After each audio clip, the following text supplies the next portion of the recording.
Hello மக்களே! நான் உங்க திவ்ய பாரதி. நீங்க கேட்டுட்டு இருக்கிறது லெட்ஸ் டாக் வாங்க பேசலாம். இன்னைக்கு வழக்கம் போல எடிட் இல்லாம தான் பேச போறேன். நடுவுல ஏதாச்சும் வளர்னா மன்னிச்சுக்கோங்க. புதுசா 5 பேர் சப்ஸ்கிரைப் பண்ணியிருக்கீங்க. ரொம்ப ரொம்ப தேங்க்ஸ். அ ஒவ்வொருத்தரோட சப்ஸ்கிரிப்ஷனும் எனக்கு வந்து ரொம்ப இம்பார்ட்டண்ட். நீங்க சப்ஸ்கிரைப் பண்றதுனால தான் எனக்கு வந்து அது ரொம்ப மோட்டிவேட்டா இருக்கு நெக்ஸ்ட் வீடியோ பண்றதுக்கு. சரி, இன்னைக்கு என்ன டாபிக்ல நான் பேச போறேன்னா, பெண்கள் வெற்றியின் முதல் படி வேதனை. பெண்களோட வெற்றியோட முதல் படி வேதனை அப்படின்னு நான் சொல்லியிருக்கேன். இது எதனால அப்படி நான் சொல்லியிருக்கேன் அப்படின்றத நீங்க வந்து இந்த வீடியோவ தொடர்ந்து பார்க்கறது மூலியமா தெரிஞ்சுக்கலாம். ஆ இன்னைக்கு வந்து நான் வந்து ஒரு மூவி பார்த்தேன். அந்த மூவி வந்து ஒரு சைனீஸ் மூவி தான். ம். அது வந்து யோலோ படத்து பேரு. இது வந்து ஒரு சைனீஸ் மூவி. அ இந்த படத்துல வந்து லீன்னு ஒரு பொண்ணு இருக்கு. அந்த பொண்ணோட பேரு லீ. ம். அந்த பொண்ணு கொஞ்சம் நல்லா குண்டா இருக்கு. வீட்ல வீட்டுக்குள்ளேயே இருக்கு. நல்லா சாப்பிட்டுக்கிட்டே இருக்கு. ஓகேவா? பொண்ணுங்களா பொறந்துட்டா நெறைய பேரு இத வந்து அனுபவிச்சிருப்பாங்க. கொஞ்சம் ரொம்ப புவர் ஃபேமிலில இல்லாம கொஞ்சம் மிடில் கிளாஸ்ல இருக்க ஒரு சிலரோட வீட்ல வந்து நல்லா நல்லா வளர்க்கப்படுற அந்த ஒரு சில குழந்தைங்கள் வந்து நல்லா சாப்பிட்டு வீட்லயே இருக்கிற மாதிரி வளருவாங்க. ஆனா, நம்ப லீ வந்து அந்த மாதிரி கிடையாது. இவங்களுக்கு வந்து ஒரு 32 வயசு. ஓகேவா? 31 இல்ல 32 வயசு. ஆனா, வேலைக்கு போகாம வீட்லயே படுத்திருக்காங்க. இந்த படத்தோட சீன்ல ஃபர்ஸ்ட்டு என்ன காட்டுறாங்கன்னா, அவங்க அம்மா வந்து கேட்குறாங்க. அ "நீ வந்து 1 மாசம் தான் வேலைக்கு போன. அதுக்கப்புறம் வந்து வேலைய விட்டுட்டு இப்போ 10 வருஷமா வீட்ல சும்மாவே படுத்துக்கிட்டு, சாப்பிட்டுக்கிட்டே இருக்கியே!" அப்படின்னு திட்டுறாங்க. நம்பளா 1 நாள், 2 நாள் இந்த மாதிரி ஜாலியா இருக்கிறம்போது 4 வார்த்தைக்கு மேல நம்ப வாய திறந்து ஏதாவது பேசிட்டாவே நம்ம வீட்ல ரொம்ப திட்டிட்டே இருப்பாங்க. அதுவும் இல்லாம வேலை இல்லாம இருந்தா ரொம்ப ரொம்ப வீட்ல இருக்கவங்க திட்டுவாங்க. பட் இந்த லீன்ற பொண்ணு வந்து 10 வருஷமா வீட்ல வந்து படுத்துக்கிட்டு ஜாலியா சாப்பிட்டுக்கிட்டு இப்படியே இருந்திருக்கு அந்த பொண்ணு. அ இந்த படத்துல வந்து ஃபர்ஸ்ட்டு என்ன காட்டுவாங்கன்னா, ம் அ அவங்க அம்மாவுக்கு வந்து தன்னோட பொண்ணு வந்து வேலை இல்லாம இப்படியே இருக்கிறது அவங்களுக்கு பிடிக்காது. ஸோ வந்து அவங்க லீயோட கசின் பொண்ணு ஒருத்தங்க கசினு. அந்த கசின் அவங்க வந்து பொண்ணு. அவங்க வந்து வருவாங்க. லீய பார்க்கறதுக்கு. எதுக்குன்னா, அந்த லீயோட கசின் வந்து என்ன ஒர்க் பண்றாங்கன்னா, ஒரு சேனல்ல வந்து ஒர்க் பண்றாங்க. அந்த சேனல்ல ஒரு ஷோ போகுது. அந்த ஷோ என்னன்னா, இந்த ஜாப் சீக்கர்ஸ் இருப்பாங்கல்ல, வேலை தேடிட்டு இருக்கவங்களுக்கு வேலைய அமைச்சு குடுக்குற மாரி ஒரு ஷோ அது. ஸோ வந்து அவங்க வந்து கேமராலாம் தூக்கிட்டு வந்துட்டாங்க. நம்ம லீ கிட்ட வந்து இன்டர்வியூ எடுக்கிறதுக்கு. எந்த மாதிரி வேலை தேவைப்படுது உங்களுக்கு அப்படின்னு தெரிஞ்சுக்கிட்டு, அதுக்கேத்த மாதிரி அவங்க ஷோ மூலியமா ஒரு வேலைய வாங்கி குடுத்துரலாம் அப்படின்னு. சரி, கேமராலாம் செட் பண்ணிட்டாங்க. லைவ் போயிட்டுருக்கு. அப்போ வந்து லீய வந்து இன்ட்ரோ குடுக்க சொல்றாங்க. அப்போ வந்து லீ வந்து வாயே திறக்காம இருக்கவும், அ அந்த டைம்ல வந்து லீயோட தங்கச்சி வருவாங்க. வந்துட்டு, அ "இவளே ஒண்ணுத்துக்கும் உதவ மாட்டா. இவகிட்ட போய் இப்படி பண்ணிட்டுருக்கீங்க." அப்படின்ற மாரி சொல்லுவாங்க. லீ வந்து என்ன மாரி ஜாப் போக நீங்க விருப்பப்படுறீங்கன்னு அந்த ஆங்கர், அதாவது அவங்க கசின் கேட்பாங்க. அதுக்கு வந்து லீ வந்து எந்திச்சு போக ட்ரை பண்ணுவா. அப்போ வந்து இவங்க சிஸ்டர் வந்து, "நீயே ஒரு தெண்டம். எவ்வளோ நாள் 32 வயசு ஆகுது. எவ்வளோ நாள் வீட்டுக்குள்ளேயே இருப்ப? ஒழுங்கா இன்டர்வியூ அட்டெண்ட் பண்ணுன்னுவா." உடனே இவளுக்கு வந்து கோவம் வந்துரும். யாருக்கு? லீக்கு. உடனே கோவிச்சுட்டு போயிடுவா. சரி, எல்லார் லைஃப்லயும் ஒரு பாய் ஃப்ரெண்டு, கேர்ள் ஃப்ரெண்டு வந்துட்டு போறாங்கல்ல. அந்த மாதிரி லீக்கு ஒரு பாய் ஃப்ரெண்ட் இருந்திருக்காங்க. ஸோ, உடனே பாய் ஃப்ரெண்டுக்கு கால் பண்ணி ஒரு காஃபி ஷாப்க்கு வர சொல்லுவாங்க. அப்புறம் வந்து லீக்கு வந்து ஒரு கேர்ள் ஃப்ரெண்ட் இருக்காங்க. அந்த கேர்ள் ஃப்ரெண்டுக்கு கால் பண்ணி, இந்த மாதிரி அ "காஃபி ஷாப்க்கு வா" அப்படின்ற மாரி சொல்லிருவாங்க. உடனே இன்னொரு சீன் காட்டுவாங்க. அதில என்னன்னா, லீயோட பாய் ஃப்ரெண்டும், அந்த லீயோட கேர்ள் ஃப்ரெண்டும் பேசிக்குவாங்க. என்னன்னா, "நம்மள பத்தி தெரிஞ்சு போச்சா? அவ ஃபோன் பண்ணி கூப்பிட நம்மள வந்து காஃபி ஷாப் வர சொல்றா. நம்மள பத்தி தெரிஞ்சு போயிடுச்சா என்ன?" அப்படின்ற மாரி பேசிக்குவாங்க. ஏன் அப்படி பேசிக்கிறாங்கன்னா, இவங்க 2 பேருமே, அதாவது லீயோட கேர்ள் ஃப்ரெண்டும், லீயோட பாய் ஃப்ரெண்டும் ரிலேஷன்ஷிப்ல இருந்திருப்பாங்க. இல்லீகலா இவளுக்கு தெரியாம. ஆ இவங்க 2 பேரும் பயந்துக்கிட்டே காஃபி ஷாப் போவாங்க. ஆனா லீ வந்து தான் வீட்ல வந்து இந்த மாதிரி ஒரு இன்சிடென்ட் நடந்தத சொல்ல தான் கூப்ட்டுருப்பா. அப்புறம் வந்து அழுது சொல்லுவா இந்த மாரிலாம், "என் தங்கச்சி வந்து பேசி என்ன அசிங்கப்படுத்திட்டா. நான் வீட்ல தண்ட சோறுன்னு சொல்றா. இந்த மாரிலாம் பேசி என்ன அசிங்கப்படுத்திட்டா." அப்படின்ற மாரி சொல்லுவா. உடனே அந்த காஃபி ஷாப் வந்திருக்க அவள் கேர்ள் ஃப்ரெண்டும் அவளோட பாய் ஃப்ரெண்டும் ஓ இதுக்கு தான் கூப்பிட்ருக்காளா அப்படின்னு தெரிஞ்சுக்குவாங்க. உடனே கேர்ள் ஃப்ரெண்ட் வந்து சொல்லுவாள், அவள் வாயிலே 4 போடுறத விட்டுட்டு நீ அங்கேருந்து ஃபீல் பண்ணிட்டு வந்திருக்க அப்படின்ற மாதிரி சொல்லுவாள். உடனே பாய் ஃப்ரெண்ட் வந்து மனசில் உறுத்திக்கிட்டே இருக்கும், நம்ம 2 பேரும் இல்லீகல் ரிலேஷன்ஷிப்பில் இருக்கோம், அதில் நம்ம லீட்ட சொல்லிடலாமா அப்படின்ட்டு. அவளே லீயே ஆல்ரெடி நொந்து போய் வந்திருப்பா.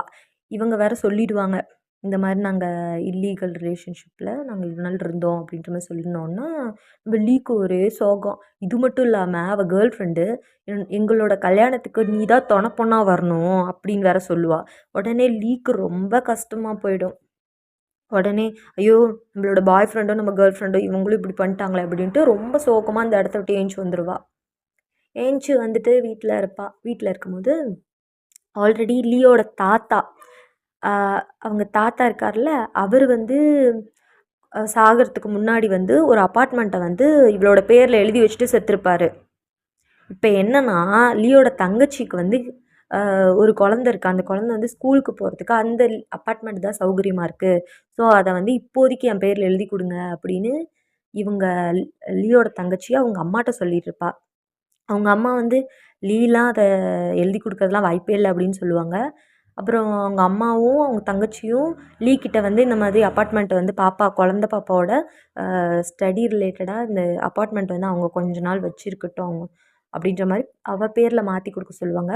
உடனே லீ வந்து எதுவுமே யோசிக்காமல் சரி படிப்பு செலவுக்கும் அவங்க ரெண்ட்டு வீட்டில் இருப்பாங்க போல், அந்த மாதிரி ரெண்ட் கட்டுறதுக்கு பதிலாக இந்த அப்பார்ட்மெண்ட்லேயே நீங்கள் இருக்கலாம், அதனால் நோ இஷ்யூ, நீங்கள் வேணால் நான் அவள் பேர்லேயே எழுதி கொடுத்துட்றேன், அவங்களுக்கு இது சௌகரியமாகவும் இருக்கும், சொந்த வீட்டில் இருக்கிற மாதிரி இருக்கும் அப்படின்ற மாதிரி சொல்லுவாள் லீ. உடனே நம்மளோட பேர் அவங்க தங்கச்சிக்கு வந்து அவங்க பேரில் எனக்கு தெரில, தங்கச்சி அப்படின்னு தான் சொல்லுவாங்க. ஐ மீன் நான் படமாக பார்க்கல, நான் கேட்ட ஸ்டோரி தான் அது. அப்புறம் வந்து அவங்க தங்கச்சி வந்து சொல்லுவாங்க, கொஞ்சம் மனசுக்குள்ளே சந்தோஷப்பட்டுக்கிட்டு அப்புறம் இவங்க 2 பேரும் பேசிக்குவாங்க, லியும் அவங்க தங்கச்சியும். அப்போ தான் என்ன பேச்சு அடிப்படும்னா, அந்த தங்கச்சி லியோட தங்கச்சிக்கு வந்து ஃபஸ்ட்டு ஒரு மேரேஜ் ஆயிருக்கு, அவன் இறந்துட்டான் போல். அதை வந்து மறைச்சி, இறந்து போனதை மறைச்சி 2வது கல்யாணம் பண்ணிப்பா, அதுவும் டிவோர்ஸ் ஆகிடும். இதை பற்றி பேசிக்கும் போது 2 பேத்துக்குள்ள சண்டை வந்து நல்லா அடிச்சுக்குவாங்க.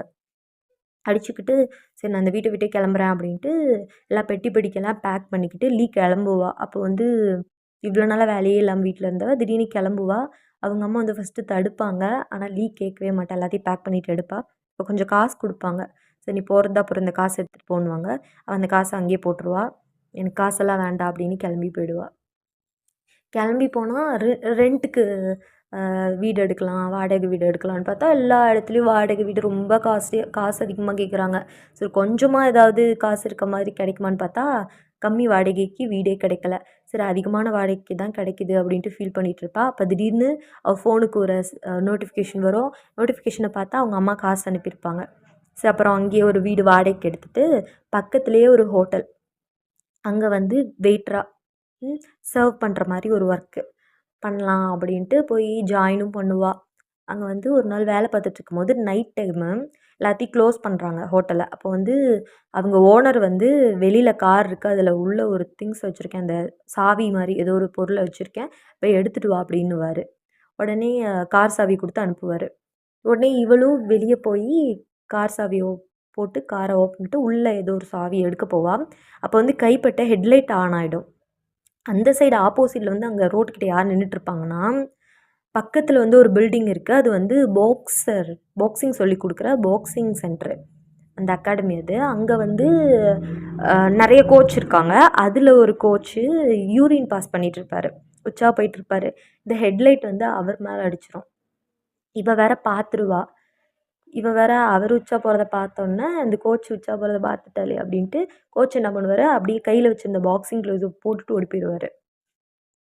அதை பாக்ஸிங் க்ளவுஸை இவ எடுத்துக்கிட்டு வருவா. எடுத்துகிட்டு வந்து மறுநாள் காலையில் அந்த பாக்ஸிங் சென்டருக்குள்ளே போயிட்டு அவனை அந்த கோச்சை பார்த்து கொடுக்க போவாள். அவன் வந்து அங்கே சீனியர் கோச்சாக ஒர்க் பண்ணிகிட்ருப்பான். கொடுக்க போவான். நேற்று தான் உச்சா போகிறத அவள் பார்த்துட்டால, ஸோ அவனும் வாயே திறக்கல, இந்த பாக்ஸிங் க்ளவுஸை மட்டும் வாங்கி வச்சுக்குவான். உடனே இவன் மறுபடியும் அன்றைக்கி ஒர்க் முடிச்சுட்டு வீட்டுக்கு போனதுக்கப்புறம் மொபைல் யூஸ் பண்ணிகிட்டு இருக்கும்போது சோஷியல் மீடியாவில் வந்து அவனோட அக்கௌண்ட்டை பார்த்துட்டு ஃபாலோ ரிக்வஸ்ட்டும் கொடுப்பான். உடனே உடனே அவன் வந்து ரிக்வஸ்ட் வந்து அக்செப்ட் பண்ணிடுவான். அக்செப்ட் பண்ணிவிட்டு மெசேஜும் பண்ணுவான் இவளுக்கு. என்னென்னு மெசேஜ் பண்ணுவான்னா, நீங்கள் எனக்கு மெசேஜ் பண்ணுவீங்க நான் நினச்சி கூட பார்க்கல. எனக்கு ரொம்ப ஹாப்பியாக இருக்குது. நம்ம பார்க்கில் மீட் பண்ணலாம் அப்படின்னு கூப்பிடுவான். ஓகேவா? இந்த சீன் போயிட்டுருக்கோம். இன்னொரு சீன் காட்டுவாங்க. என்னென்னா, அவன் ஒர்க் பண்ணுற அந்த இடத்துல அந்த பாக்ஸிங் சென்டரில் ஓனர் வந்து நல்லா பணம்னா தான் பணம் மட்டும்தான் அப்படின்ற மாதிரி ஒரு மைண்ட் செட்டில் இருக்க ஒரு ஓனர். அவனுக்கு பாக்ஸிங் சொல்லித்தரதை விட அந்த காசு தான் ரொம்ப முக்கியம். ஸோ நிறைய மெம்பர்ஷிப் வந்து பிடிக்கணும் அப்படின்னு இருப்பான். அங்கே இருக்க எல்லா கோச்சுக்குமே இன்ஸ்ட்ரக்ஷன் சொல்லிகிட்டு இருப்பான். இந்த மாதிரி நம்ம வந்து ஒரு கிளப்புக்கு போகிறோம். அங்கே வந்து நம்ம வந்து நிறைய மெம்பர்ஷிப் பிடிக்கணும் அப்படின்ற மாதிரிலாம் சொல்லிகிட்ருப்பான். ஆனால் இந்த ஹீரோ அங்கே சீனியர் கோச்சை தான் ஒர்க் பண்ணுறான். ஆனால் இவனுக்கு அதெல்லாம் இன்ட்ரெஸ்ட் இல்லை. இவனுக்கு வந்து பாக்ஸிங்லாம் ரொம்ப பிடிக்கும். ஆனால் அவன் சொல்கிற அந்த மெம்பர்ஷிப் பிடிக்கிறது, காசை மட்டும் நோக்கி போகிறதெல்லாம் இந்த ஹீரோவுக்கு பிடிக்காது. ஆனால் இந்த பக்கம் இவளை வந்து பார்க்குக்கு வான்னு கூப்பிட்ருக்கான்ல நம்ம சீனியர் கோச்சு, அதை வந்து அந்த பொண்ணு வந்து லீன்ற பொண்ணு வந்து ஹோட்டலில் ஒர்க் பண்ணுற இன்னொருத்தங்க, அவள் கூட ஒர்க் பண்ணுறவங்க கிட்ட சொல்லுவாள். இந்த மாதிரி நான் பார்த்தேன், அப்புறம் மெசேஜ் பண்ணோம், அவன் பார்க்குக்கு கூப்பிட்ருக்கான் எல்லாம் சொல்லுவாள். உடனே அந்த ஒர்க் பண்ணுறவங்க சொல்லுவாங்க, அவன் அவன் வந்து அந்த பாக்ஸிங் சென்டரே அப்படி தான். ஒரே சப்ஸ்கிரிப்ஷனுக்கு மெம்பர்ஷிப்க்கு சப்ஸ்கிரிப்ஷன் பண்ணுறதுக்கு தான் ஆள் பிடிப்பாங்க. மற்றபடி எதுக்கும் இல்லை. உன்னை அதுக்கு தான் கூப்பிட்ருவான், வேணா பாரு அப்படின்னு சொல்லுவாங்க.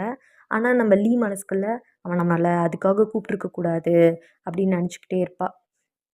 அப்புறம் பார்க்க போவாங்க. வந்து பார்க்க போவா. அங்கே பார்க்கில் வந்து அவன் வந்து சொல்லுவான், இந்த மாதிரி என் ஓனர் வந்து இப்படிலாம் பண்ணுவான். இந்த மாதிரி பணத்துக்காக தான் இப்படிலாம் ஆள் பிடிக்க சொல்லிகிட்டு இருக்கான். அதெல்லாம் எனக்கு கொஞ்சம் கூட பிடிக்கல அப்படின்னு சொன்னோன்னா லீக்கு ஒரே சந்தோஷம். அப்பா நம்ம நம்மக்கிட்ட அவங்க சொன்னது உண்மை இல்லை அப்படின்ட்டு புரிஞ்சுக்கிட்டு, என்கிட்ட இந்த மாதிரி சொன்னாங்க உங்களை பற்றி. ஆனால் நீங்கள் அப்படி இல்லை, எனக்கு ரொம்ப சந்தோஷம் அப்படின்ட்டு பார்த்துக்குவாங்க. அப்படி கொஞ்சம் காதல் மலரும். உடனே நம்மளோட சீனியர் கோச்சு அங்கே வந்து பாக்ஸிங் சென்டரில் வந்து போகிறதுக்கு முன்னாடி இவங்க பேசி முடிச்சுட்டு போகிறதுக்கு முன்னாடி அப்போ வந்து சொல்லுவாள், எனக்கு பாக்ஸிங்கில் இன்ட்ரெஸ்ட் இருக்குதுன்னு சொல்லுவாள். மறுநாள்லேருந்து நல்லா ட்ரைனிங் கொடுப்பான். இந்த பக்கம் நம்ம சீனியர் கோச்சு இந்த லீக்கு வந்து ட்ரைனிங் கொடுப்பான். வந்து கொஞ்சம் பல்கான பாடி, நல்லா குண்டாக இருப்பாள். ஸோ புஷ்அப்லாம் பண்ணுறதுக்கு நல்லா ஹெல்ப் பண்ணுவான். எல்லாம் ஹெல்ப் பண்ணிகிட்ருப்பான். அந்தாண்டை ஜூனியர் கோச் ஒருத்தனை காட்டுவாங்க. அவன் வந்து கொஞ்சம் லேடீஸ்னால் ரொம்ப ஏன்னா அவன் ரொம்ப அழகாக இருப்பான். ஸோ அதுக்குன்னே அவனை பார்த்தே நிறைய லேடீஸ் வந்து மெம்பர்ஷிப் போட்டிருப்பாங்க. ஸோ லேடீஸ் கூடயே தான் இருப்பான் அந்த ஜூனியர் கோச்சு. ஒரு நாள் வந்து அந்த ஓனர் இருக்கான்ல, இந்த பாக்ஸிங் சென்டர் ஓனரு, அவன் வந்து சும்மா இவங்களுக்குள்ளேயே ஒரு டோர்னமெண்ட் மாதிரி வைப்பான். ஏன்னா மெயின் டோர்னமெண்ட்டுக்கு ஒருத்தர் வந்து போக போகிறாங்க. அதுக்கு வந்து இந்த சீனியர் கோச்சும் இந்த ஜூனியர் கோச், அதாவது பொண்ணுங்க சோக்கு அந்த ஜூனியர் கோச்சுக்கும் ஒரு பாக்ஸிங் நடக்கும். ஆனால் ஜெயிச்சது யாரோ சீனியர் கோச்சு தான். இப்போதைக்கு ஹீரோவாக இருக்கார்ல அவர். ஆனால் ஜூனியர் கோச்சு தான் ஜெயிச்சதாக அவன் வந்து அறிவிச்சிருவான். ஏன்னா நிறைய பொண்ணுங்க சப்ஸ்கிரிப்ஷன் அந்த மெம்பர்ஷிப் வந்து இவனுக்கு தானே இருக்குது, அதனால். உடனே நம்ம சீனியர் கோச்சு ரொம்ப சோகமாக போயிட்டு நம்ம லீக்கிட்ட வந்து பாரில் சொல்லிகிட்ருப்பான். இந்த மாதிரி இப்படி பணத்துக்காக அவனை சொல்லிட்டான், எனக்கு ரொம்ப கஷ்டமாக இருக்குது, எந்த தகுதி இல்லாத அவனுக்கு போய் அதை கொடுத்துட்டாங்க. எனக்கு வந்து இது ரொம்ப கனவு, நான் வந்து பாக்ஸர் ஆகணும், பெரிய பாக்ஸராக ஆகணும், அந்த அந்த சாம்பியன்ஷிப்பில் நான் கலந்துக்கணும், இவ்வளோ ஆசை கனவு இருக்குது, ஆனால் இப்படி பண்ணிட்டாங்க அப்படின்னு ஃபீல் பண்ணுவான். உடனே நம்ம வந்து அப்போ தான் சொல்லுவாங்க, ஃபீல் பண்ணாதீங்க அப்படின்ட்டு சொல்லிகிட்ருப்பா. உடனே அவன் வந்து நிறைய குடிப்பான், குடித்து அப்படியே மாட்டே ஆகிடுவான். உடனே வந்து அவனை கூட்டிகிட்டு அவங்க வீட்டுக்கு தூக்கிட்டு போவாள். எங்கன்னா அங்கே ரெண்டில் இருக்கால வாடகைக்கு, அந்த வீட்டுக்கு கூட்டிகிட்டு போவாள். அங்கே போனால் என்னாகும், குடி போதையில் இருக்கவன் அப்படியே லிப்பில் கிஸ் பண்ணுவான். அப்புறம் வந்து இவங்க ரிலேஷன்ஷிப்பில் ஃபிசிக்கலாக இருந்துருவாங்க. உடனே மறுநாள் காலையில் போதை தெளிஞ்ச அவன் என்ன சொல்லுவான், நான் வந்து இனிமேல் அந்த கோச்சிங் சென்டருக்கு போக மாட்டேன், நான் இனிமேல் ஒர்க் பண்ண அங்கே போக மாட்டேன், நீ வந்து வேறு யார்ட்டையாவது கற்றுக்கோ அப்படின்னு சொல்லுவான். ஏன்னா அந்த ஓனர் வந்து அப்படி பண்ணிட்டான், எனக்கு கொஞ்சம் கூட பிடிக்கல, நான் போக மாட்டேன் அப்படின்ருவான். உடனே இவ வந்து எதுவுமே சொல்ல மாட்டா. அமைதியா வேலைக்கு கிளம்பி போயிடுவா. போயிட்டு இவ என்ன பண்ணுவா, இவகிட்ட கொஞ்சம் காசு இருக்கும். அவங்க அம்மா குடுத்த காசு, கொஞ்சம் சேர்த்து வச்சதெல்லாம். என்ன தெரியுமா பண்ணுவா, அந்த ஜூனியர்ட்ட போய் அந்த ஜூனியர் கோச் வந்து அழகா இருப்பான்னு சொன்னேன்ல, அவனுக்கு தானே இப்போ ஓனர் வந்து அவன் ஜெயிச்ச மாரி காட்டியிருக்காங்க. இப்போ ஃபைனல் ரவுண்டுக்கு அவன் போற மாரி ஆயிடும்ல. ஆனா அவன் கொஞ்சம் பணத்தாசை பிடிச்சவன். அவன்கிட்ட போய் நான் வந்து இவ்வளோ அமௌண்ட்டு தரேன் அப்படின்னு சொல்லி பேசுவா. உடனே அவனும் சரின்றுவான். கொஞ்சம் எக்ஸ்ட்ரா அமௌண்ட்டு கேட்பான். எல்லாத்தையும் அவ குடுத்துருவா. உடனே அந்த ஜூனியர் கோச் போய் சீனியர் கோச் கிட்ட நான் விளையாடல, நீங்களே விளையாடுங்க அப்படின்னு சொல்லி ஆ ஐ மீன் விளையாடல மீன்ஸ் அந்த பாக்ஸிங் நான் பண்ணல, நீங்க பண்ணிடுங்க அப்படின்னு சொல்லி சொல்லிருவான். உடனே இந்த சீனியர் கோச்சுக்கு ரொம்ப சந்தோஷம். இந்த மாதிரி அவனே இந்த மாரி சொல்லிட்டான் அப்படின்ட்டு ரொம்ப சந்தோஷமா இருந்தான். ஆனா இவனுக்கு தெரியாது லீ தான் இதெல்லாம் பண்ணதுன்னு. அங்க லீய காட்டுவாங்க. அவளுக்கு சமைக்கவே தெரியாது. ஆனா ஹெல்த்தியா ட்ரை பண்ணுவா. அவனுக்காக சமைச்சு போடுறதுக்கு. ஆனாலும் முடிஞ்ச வரலும் அவனுக்கு டயட் மெயின்டெயின் பண்ணுறதுக்கு எல்லாத்துக்கும் ஹெல்ப் பண்ணுவா. அவனும் பெர்ஃபெக்ட்டான ஒரு வெயிட்டுக்கு வருவான். ஓவர் வெயிட்லாம் கிடையாது. அவன் ஏற்கனவே பாக்ஸர் தான். இன்னும் கொஞ்சம் பெர்ஃபெக்ட்டான வெயிட்டுக்கு வந்துருவான். அவன் நல்லா மோட்டிவேட் பண்ணுவா. எல்லாம் பண்ணான். கடைசியா அவன் பார்ட்டிசிபேட் பண்ற டே வந்தது. அவன் பாக்ஸிங் வந்து பண்ற அன்னைக்கு வந்தது. அன்னைக்கு வந்து ஒரு வயசான ஒருத்தர் வந்து இவன்கிட்ட பேசிட்டு இருக்கறத அவ பாப்பா லீ. என்னன்னு போய் கேட்டா, அந்த வயசானவரோட பையனுக்கு கனவாம். அதில ஜெயிக்கிறதுக்கு, அந்த மெயின் டோர்னமெண்ட்ல ஜெயிக்கிறதுக்கு. அதுக்காக நெறைய காச வந்து தரதா சொல்லியிருக்கிறாரு. இவன் வந்து தான் வாழ்நாள்ல அந்த காசை பார்த்ததே இல்ல. ஸோ அந்த காசு வேணும். இதில ஜெயிச்சா என்ன கிடைக்க போகுது அப்படின்ட்டு அவனும் ஓகே சொல்லியிருப்பான். ஆனா நம்ம லீ வந்து அ எவ்வளோ பண்ணியிருக்கா லீ இவனுக்காக. உடனே நமக்கு வந்து இந்த மேட்ச் தான் முக்கியம். நீ வந்து இப்படிலாம் பண்ணாத அப்படின்னு சொல்லுவா. அவன் வந்து எனக்கு காசு தான் முக்கியம். நீ போ அப்படின்னு இவள தொரத்தி விட்டுருவான். உடனே இவளுக்கு ரொம்ப சோகமா போயிடும். ஏற்கனவே அம்மா, அப்பா தொரத்தி வந்து இங்க இவனும் இப்படி பண்ணிட்டான். ஆல்ரெடி பாய் ஃப்ரெண்ட் வேற அப்படி பண்ணான். ரொம்ப சோகத்துல இருப்பா. சரி ரொம்ப சோகமா இருக்கு அப்படின்ட்டு, சரி ஒர்க் பண்ற இடத்துக்கு ஒர்க் பண்ணலான்னு போறப்போ, நைட் டைம்ல வந்து அவங்க ஹோட்டல் ஓனர் வந்து இவகிட்ட தப்பா நடந்துக்குவாரு. உடனே ஒரே பஞ்ச்சு. அவன் ஆளு அப்படியே விழுந்துருவான். சரி ஓனரே அடிச்சிட்டால்ல லீ, அவள சும்மா விடுவாங்களா? உடனே என்ன பண்ணிருவாங்க, ஜெயிலுக்கும் அனுப்பிடுவாங்க. வேலைய விட்டு தூக்கிடுவாங்க. ஜெயில்ல இருக்க லீய வந்து அவளோட கசின் அந்த ஸ்டார்ட்டிங்ல இன்டர்வியூ எடுக்க வந்தாளே, அவ தான் போய் வெளிய கூட்டு வருவா. உடனே இவ அழுது, நான் உங்க சேனலுக்கு மறுபடியும் இன்டர்வியூ குடுக்க விருப்பப்படுறேன்னுவா. எதுக்கு? ஜாப் தேடுறதுக்கு. உடனே அவளும் எங்க அவ அவ எங்க சேனல் ஓனருக்கு உன் கதைய கேட்டா ரொம்ப புடிச்சு போயிடும். நீ கண்டிப்பா வா அப்படின்ட்டு சொல்லுவா. இவள நம்பி இந்த கசின நம்பி போனா, காதுல ஒரு அம் கனெக்ஷன் ஹெட்ஃபோன் மாரி போட்டுருவாங்க. அது டாக்கிங் கனெக்ஷன் குடுத்துருப்பாங்க காதுல. அது போட்டுக்கிட்டு அவ வந்து ஸ்டேஜ்ல நிப்பா. அவள பத்தி இன்ட்ரோ குடுக்கணும். Self intro. எங்க? அந்த ஷோ நடக்குது. Main show. ஆல்ரெடி வீட்ல ஒரு இன்டர்வியூ நடந்துச்சுல, இப்போ வந்து மெயின் ஷோ. நடுவுல அவ்ளோ பேத்துக்கு முன்னாடி நிக்கிறா லீ ஃபர்ஸ்ட் டைம். எனக்கு ஒரு மாதிரி இருக்கு. இன்டர்வியூ அவள பத்தி இப்போ வந்து ஃபர்ஸ்ட் எடுத்தோனே செல்ஃப் இன்ட்ரோ குடுக்கணும். அவளால பேசவே முடியல. அமைதியா இருக்கா. உடனே ஸ்க்ரீன்ல வந்து ப்ளே ஆகுது. எது? அந்த இன்டர்வியூ போனது. வீட்ல இன்டர்வியூ எடுத்தது. அதில வந்து தான் தங்கச்சிய தான் அவ முட்டாள்ன்னு சொல்லியிருப்பா. ஆனா, இதில வந்து அவங்க அம்மாவ முட்டாள்ன்னு சொன்ன மாரி காட்டியிருப்பாங்க எடிட்டிங்ல. சுத்தி இருக்க எல்லா கூட்டத்தில இருக்கவங்களும் அவள வந்து தப்பா நெனைப்பாங்க. அ அவங்க ஜட்ஜும் தப்பா தான் நெனைப்பாங்க. இவ வந்து அதெல்லாம் உண்மை இல்ல அப்படின்னு சொல்லுவா. பட் அந்த அந்த காதுல ஒரு கனெக்ஷன் குடுத்துருக்காங்கல்ல, கசின் வந்து பின்னாடி அங்கருந்து ஸ்டேஜ் பின்னாடி இருந்து சொல்லுவா. அந்த கனெக்ஷன் மூலியமா. இந்த ப்ளூடூத் ஹெட்ஃபோன் மாதிரி அது ஒரு கனெக்ஷன். அது என்ன டாக்குன்னு சொன்னாங்க அது தெர்ல. அந்த கனெக்ஷன் மூலியமா சொல்லுவாங்க. இந்த மாதிரி "நீ மயக்கம் போடுற மாரி பண்ணிரு" அப்படின்னு. இதெல்லாம் டிஆர்பிக்காக அவ கசின் பண்ணது. இது இவளுக்கு தெரியவே தெரியாது. ஸோ இந்த சிச்சுவேஷன் ஹேண்டில் பண்ண முடியாம இவளும் மயக்கம் போட்ட மாரி விழுந்துருவா. இவளுக்கு ரொம்ப அசிங்கமா போயிடும். உடனே அங்கருந்து அழுதுகிட்டே போயிருவா. எல்லாம் போனதுக்கப்புறம், சரி அப்படின்ட்டு அழுதுட்டு நிப்பா. அப்பதான் வந்து ஒரு ஆட் இருக்கும். அதில வந்து பாக்ஸிங் ஆட் இருக்கும். ஸோ நம்ம வந்து பாக்ஸிங் சூஸ் பண்ணிடலாம் அப்படின்ட்டு ஒரு ட்ரெய்னிங் சென்டர்ல போய் ஜாயின் பண்ணி, இங்க வந்து வேற ட்ரெய்னர் தான் ட்ரெயின் பண்ணுவாங்க. நல்லா கடினமான ட்ரெய்னிங் குடுப்பாங்க. அவ உடம்பு ரொம்ப குண்டா இருந்துச்சு. இப்போ ரொம்ப ஸ்லிம்மா மாறிட்டா. ரொம்ப ஸ்ட்ராங்கா மாறிட்டா. இவளோட டோர்னமெண்ட் வருது. இந்த டோர்னமெண்ட்டில் வந்து இதுவரையிலும் தோத்தே போகாத ஒரு பாக்ஸர், லேடி பாக்ஸர் தான். இது ஃபுல்லாக விமன் டோர்னமெண்ட்டு. அந்த லேடி வந்து நல்லா பாக்ஸிங் பண்ணுறாங்க. அவ அடி வாங்குறா, அடி வாங்கி கீழே விழுவுறா. கதையில் மோஸ்ட்டாக ஹீரோயின் வந்து ஜெயிக்கிற மாதிரி காட்டுவாங்கல்ல. ஆனால் இவ நல்லா அடி வாங்குறா. ஃபர்ஸ்ட் ரவுண்டில் அடி வாங்குறா, செகண்ட் ரவுண்டில் அடி வாங்குறா, அடுத்ததும் அடி வாங்கி விழுவுறா. ஒரே குத்து அப்படியே கீழே விழுந்துட்டா. ஹீரோயின் லீ கீழே விழுந்துட்டா. அப்புறம் அவளை அங்கே உட்கார வச்சுருக்காங்க.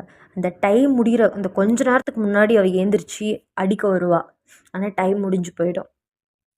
கடைசி அந்த ஒரு ஹக் பண்ணுவாங்கல்ல, ஜெயிச்சவங்களும் தோற்றவங்களும் ஒரு ஹக் பண்ணிக்குவாங்கல்ல, ஒரு காம்ப்ளிமெண்ட் கொடுக்குறதா அந்த மாதிரி பண்ணுவாங்க. ஏன்னா ஜெயிச்சது வந்து எப்போயுமே தோக்காத அந்த பொண்ணு தான் ஜெயிச்சிருப்பாங்க. இவள் வந்து தோந்த மாதிரி தான் காட்டியிருப்பாங்க. ஆனால் கதையில் ஒரு ட்விஸ்ட்டு.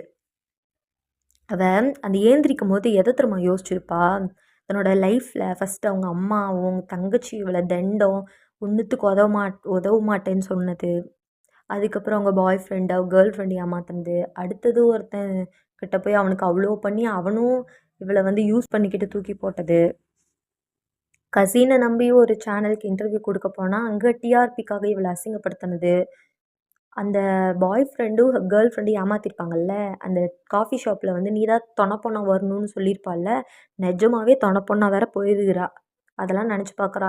அது மட்டும் இல்லாமல் டிஆர்பி ரேட்டுக்காக இவளை எல்லாரும் முன்னாடி அசிங்கப்படுத்தினாங்கல்ல இந்த லைவ் ஷோவில், உடனே சூசைட் அட்டம்ப்ட்டும் பண்ணியிருக்கா. ஆனால் அப்பயும் பொழைச்சிருக்கா. இது எல்லாத்தையும் ரிமைண்ட் பண்ணி பார்க்குறா. எல்லாமே அந்த நிமிஷம் நான் முன்னாடி வந்து பார்த்து தான் அவள் ஏந்திரிச்சு வந்தா. ஆனால் டைமிங் முடிஞ்சு போச்சு. அதே மாதிரி வேற ஒரு பொண்ணு ஜெயிச்சிட்டாங்க. எப்போவுமே எல்லா படத்துலேயும் அவங்க ஹீரோயின் தானே ஜெயிக்கிற மாதிரி காட்டுவாங்க, ஹீரோயினோ ஹீரோவோ. ஆனால் இந்த படத்தில் அவள் தோற்ற மாதிரி தான் காட்டியிருந்தாங்க. ஆனால் கடைசியாக காட்டுவாங்க என்னென்னா, உடனே அவள் யோசிப்பா, நான் வந்து இவ்வளோ பேர் என்னை ஏமாத்திருக்காங்க, ஆனால் இனிமேல் யாரும் என் பக்கத்தில் கூட நெருங்க முடியாது அப்படின்ட்டு ஒரு திமிரோட, ஒரு சந்தோஷத்தோட, ஒரு தைரியத்தோட, தன்னோட மைண்டை ஜெயிச்ச மாதிரி அவள் வந்து சந்தோஷமாக நடந்து போகிற மாதிரி காட்டி அந்த படத்தை முடிச்சிருப்பாங்க. இந்த படம் வந்து கண்டிப்பாக எல்லோரும் பார்க்க வேண்டியது. ஏன்னா இந்த படத்தோட கண்ணோட்டமே வேறு மாதிரி இருக்குது. எப்போவுமே நான் இதுவரையிலும் பார்த்த எல்லா படத்துலையும் மோஸ்ட்டாக ஜெயிக்கிற மாதிரி காட்டுறாங்க. இந்த இடத்துல தோந்து தான் போனான். பட் அவள் நிஜமாக தோந்து போகலைன்றேன் நான். மனசளவில் அவளையே ஜெயிச்சுக்கிட்டா. இதை நான் உங்கள் கூட ஷேர் பண்ணிக்க நினச்சேன். ஒவ்வொரு விமனுமே ஒரு விஷயத்த பண்ணுறாங்கன்னா அதுக்கு நடுவில் எவ்வளோ எவ்வளோ விஷயத்த ஃபேஸ் பண்ணி தான் அதை பண்ணுவாங்க. இப்போ கூட நான் இந்த சேனலில் ஓப்பன் பண்ணி எவ்வளோ நாள் ஆகுது. நான் வந்து ஸ்டடீஸ் பண்ணிகிட்ருக்கோம். என்னால் கண்டினியூஸாக வீடியோஸ் போட முடியல. ஆனாலும் நான் இதை விடாமல் பண்ணிகிட்டே இருக்கேன். ஏதோ ஒரு சின்ன ஸ்பைக்னால தான் நான் அதை திரும்ப திரும்ப திரும்ப பண்ணுறேன். அந்த மாதிரி எங்கள் வீட்டில் இருக்கவங்களுக்கு பிடிக்கல, ஏகப்பட்ட பேர் எதேதோ சொன்னாங்க. எதையுமே நான் கண்டுக்கல. எனக்கு இது பிடிச்சிருக்கு, நான் பண்ணுறேன். ஸோ நம்ம வந்து நமக்கு பிடிச்சதை பண்ணணும். நம்ம வந்து நெகட்டிவாக ஏகப்பட்ட பேர் பேசுவாங்க, பண்ணுவாங்க, நிறைய விஷயம் பண்ணுவாங்க. இப்போது நம்ம ஒரு விஷயத்த அதை நோக்கி போயிட்டுருக்கும்போது ஏகப்பட்ட தடைகள் வரும். ஒவ்வொரு வேதனைகளும் எதுக்காக வருதுன்னா, நம்ம இன்னும் இன்னும் இன்னும் இன்னும் ஸ்ட்ராங் ஆகிறதுக்காக தான் வந்திருக்கு. நம்ம வந்து அதை வந்து உடனே ஸ்டக்காகி அந்த இடத்துல நின்றக்கூடாது. அழுவுங்க, அழுக வருதா அழுவுங்க, உட்காந்து அழுவுங்க, எவ்வளோ நேரம் அழுவ முடியுமோ அழுவுங்க. உங்களால் கத்த முடியலையா அழுவுங்க. அழுவாதீங்கலாம் சொல்ல மாட்டேன். இந்த மனசுக்குள்ளே ஒன்றை வச்சுக்கிட்டு வாயில் சிரிப்பு அதெல்லாம் சும்மா. உங்களுக்கு கஷ்டமாக இருக்கா, தயவு செஞ்சு உட்காந்து அழுதுருங்க. சப்போஸ் யாராவது ஒருத்தர் உங்களுக்கு பிடிச்சவங்க இருக்காங்களா, அவங்கக்கிட்ட ஷேர் பண்ணிக்கோங்க. அவங்கக்கிட்ட ஷேர் பண்ணி உட்காந்து அழுவுங்க. இல்லை தனியாவது உட்காந்து அழுவுங்க. உங்களோட மனசில் இருக்க எல்லா விஷயங்களுமே அந்த கஷ்டத்தை நீங்கள் மறக்கிற அளவுக்கு அழுகுங்க. சரி, அது மட்டும் இல்லை. இந்த நம்ம வந்து தம்ப்நெயிலே நான் வச்சுருக்கேன். பெண்கள் வெற்றியின் முதல் படி வேதனை. அது என்னன்னா, வேதனை தான் முதல் படி. வேதனை வருதுன்னு விட்டுட்டு ஓடுறது கிடையாது. ஒவ்வொருத்தரோட லைஃப்லேயுமே ஒரு சின்ன ஸ்ட்ரகிளையாவது ஃபேஸ் பண்ணுவாங்க. ஸ்ட்ரகிளே இல்லாத லைஃப் என்னங்க? அதில் என்ன த்ரில் இருக்குது? ஸோ வந்து இதை சொல்ல நினச்சேன். அடுத்தது வந்து ஒரு இன்ஃபோ ஷேர் பண்ணிக்கிறவங்க கூட என்னென்னா, அதிகமாக நியூஸில் வந்து என்ன வருதுன்னா, பெண் சிசு கொலை அப்படின்னு வருது. ஆனால் நிறைய பேருக்கு இது தெரியவே இல்லை. தொட்டில் குழந்தை திட்டம் அப்படின்றது. 1992வது வருஷத்துல இந்தியாவிலேயே ஃபர்ஸ்ட் டைம் தமிழ்நாட்டுல அறிமுகப்படுத்தியிருக்காங்க இந்த தொட்டில் குழந்தை திட்டத்த. இத ஃபர்ஸ்ட்டு சேலம்ல தான் அறிமுகப்படுத்தியிருக்காங்க. அதுக்கப்புறம் 2001ல வந்து மதுரை, தேனி, திண்டுக்கல், தருமபுரின்னு எல்லா மாவட்டத்திலயும் இன்ட்ரோடியூஸ் பண்ணிட்டாங்க. ஒரு சிசு பெண்ணா பிறந்ததுக்காக அந்த குழந்தைக்கு தெரியுமா தான் பொண்ணா தான் பிறக்க போறேன்னு. பெண்ணா பிறந்த ஒரே காரணத்துக்காக அந்த பெண் குழந்தைய கொஞ்சம் கூட தெரியாது. அதுக்கு நம்ம இவங்களுக்கு தான் பொறந்திருக்கோம், இந்த ஜாதியில பொறந்திருக்கோம், எதுவுமே தெரியாது. அந்த ஒண்ணுமே தெரியாத அந்த பிஞ்சு குழந்தைய கொல்ல எப்படி மனசு வருது? சொல்லுங்க. அதுக்காக தான் கவர்மெண்ட் வந்து இந்த திட்டத்த அறிமுகப்படுத்தியிருக்காங்க.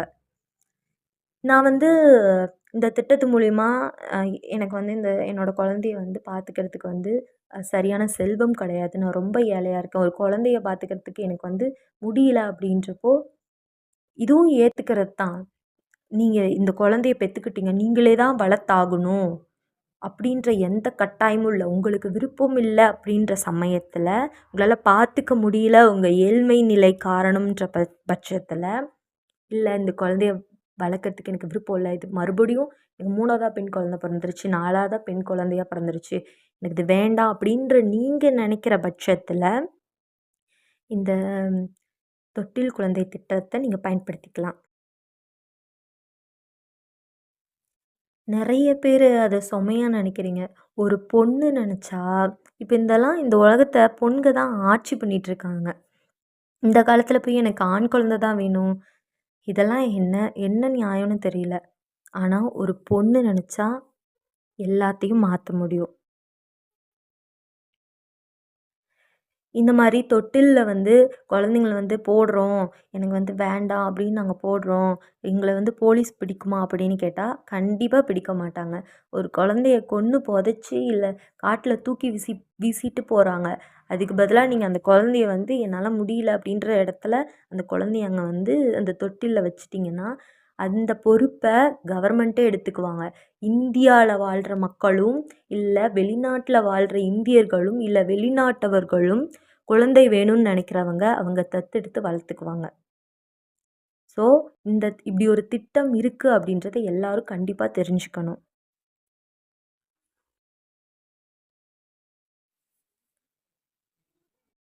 இந்த மாதிரி குழந்தைங்கள வந்து பெண் குழந்தை அப்படின்றதுக்காக ஒதுக்காதீங்க.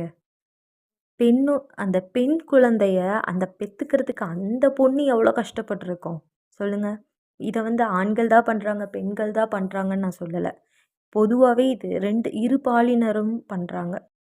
சரி, இப்போ வந்து அ பெண் குழந்தைகளுக்கு இந்த சமூகத்துல கல்வியும் எல்லாமே சமமா கிடைக்கணும். வேலைவாய்ப்பும், அதுக்கப்புறம் ஒரு இடத்துல ட்ரீட் பண்ணும்போது கூட, "என்ன பொண்ணா இருந்துக்கிட்டு இவ்ளோ பேசுற?" அப்படின்றாங்க.